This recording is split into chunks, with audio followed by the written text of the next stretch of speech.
She is one of the original female writers. Her works are now in 600 different adaptations all across the world and include such large titles as Pride and Prejudice and Sense and Sensibility. Her works are most notable for their extreme display of composition, and she changed the literary world for women with her writing.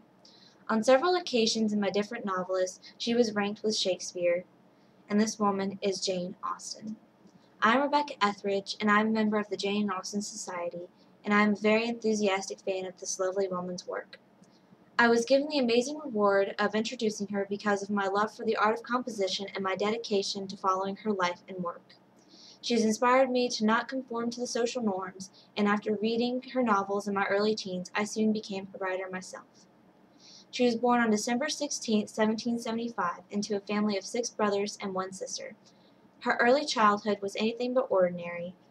From mental instability to military service, her family in and of itself was able to give her a large pool of material from which to draw from, and is displayed in her writing.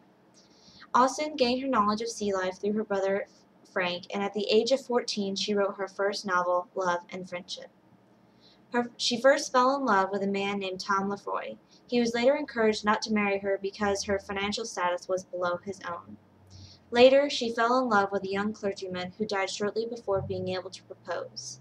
And in the years after her father's death, a wealthy man proposed to her, and she accepted only to change her mind and turn him down the next morning. While she and her sister were in boarding school in 1783, she caught the disease typhus and used it in many of her books. Around 1816, she began to suffer from a debilitating and painful illness, which today is believed to have been Addison's disease. Her books, though comic, detail the dependence of women on marriage to secure social standing and economic security.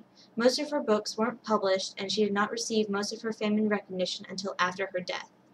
She now has a worldwide following and has had several of her books made into movies and has a few movies made about her life. Before her death, she was working on 2 more books, but was never able to finish. She is a woman that wrote without bitterness, hate, or fear. She was a pioneer and visionary in the literary world. Would you please help me in welcoming Miss Jane Austen?